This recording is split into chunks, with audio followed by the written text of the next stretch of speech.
ಹೌದು ವೀಕ್ಷಕರೇ, ಇಂಗ್ಲೆಂಡ್ ವಿರುದ್ಧ ಆಕ್ರಮಣಕಾರಿ ಬ್ಯಾಟಿಂಗ್ ಮಾಡಿದ ಸರ್ಫರಾಜ್ ಖಾನ್ ಅವರು ಟೆಸ್ಟ್ ಪದಾರ್ಪಣೆಯ ಅತಿ ವೇಗದ ಅರ್ಧಶತಕ ಗಳಿಸಿ ಮೂರನೇ ಭಾರತೀಯ ಬ್ಯಾಟ್ಸ್ಮನ್ ಎನಿಸಿಕೊಂಡರು. ಸ್ನೇಹಿತರೆ ನಮಸ್ಕಾರ. ಆಡಿದ ಮೊದಲ ಪಂದ್ಯದಲ್ಲಿ ವಿಶ್ವ ದಾಖಲೆ ನಿರ್ಮಿಸಿದ ಸರ್ಫರಾಜ್ ಖಾನ್. ವೀಕ್ಷಕರೇ, ಭಾರತ ಕ್ರಿಕೆಟ್ ತಂಡವು ಇಂಗ್ಲೆಂಡ್ ವಿರುದ್ಧದ ಮೂರನೇ ಟೆಸ್ಟ್ ಪಂದ್ಯದಲ್ಲಿ 4 ಪ್ರಮುಖ ಬದಲಾವಣೆಗಳೊಂದಿಗೆ ಕಣಕ್ಕಿಳಿಯಿತು. ವೀಕ್ಷಕರೇ, ಮೂರನೇ ಟೆಸ್ಟ್ ಪಂದ್ಯದಲ್ಲಿ ಪದಾರ್ಪಣೆ ಮಾಡಿದ ಸರ್ಫರಾಜ್ ಖಾನ್ ಅವರು ಮೂರನೇ ಟೆಸ್ಟ್ ಪಂದ್ಯದಲ್ಲಿ ಅರ್ಧಶತಕ ಸಿಡಿಸಿ ಮಿಂಚಿದ್ದಾರೆ. ಹೌದು ವೀಕ್ಷಕರೇ, ಮೊದಲ ಪಂದ್ಯದಲ್ಲೇ ಸರ್ಫರಾಜ್ ಖಾನ್ ಅವರು ದಾಖಲೆ ಬರೆದಿದ್ದಾರೆ. ವೀಕ್ಷಕರೇ, ಇವತ್ತಿನ ಸುದ್ದಿಯ ಡೀಟೇಲ್ಸ್ಗೆ ಹೋಗೋದಕ್ಕಿಂತ ಮುಂಚಿತವಾಗಿ ಸರ್ಫರಾಜ್ ಖಾನ್ ಅವರ ಈ ಅರ್ಧಶತಕದ ಆಟಕ್ಕೆ ವಿಡಿಯೋಗೊಂದು ಲೈಕ್ನ ಮಾಡೋದ್ರ ಮೂಲಕ ನಿಮ್ಮೊಂದು ಅಭಿಮಾನಿತನವನ್ನು ವ್ಯಕ್ತಪಡಿಸಿ.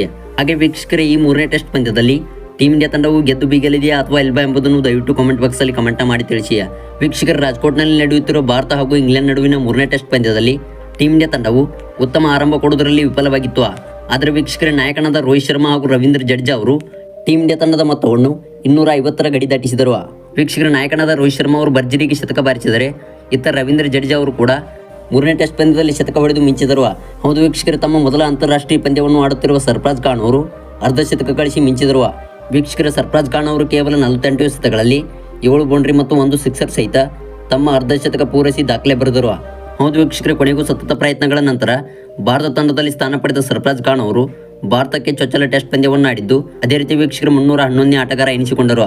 ಅದೇ ರೀತಿ ವೀಕ್ಷಕರು, ಸರ್ಫರಾಜ್ ಖಾನ್ ಅವರು ಈ ಅರ್ಧಶತಕದ ಹೊರತಾಗಿ 6ನೇ ವಿಕೆಟ್ಗೆ ಜಡೇಜಾ ಅವರೊಂದಿಗೆ 50ಕ್ಕೂ ಹೆಚ್ಚು ರನ್ಗಳ ಪಾಲುದಾರಿಕೆಯನ್ನು ಸಹ ಮಾಡಿದರು.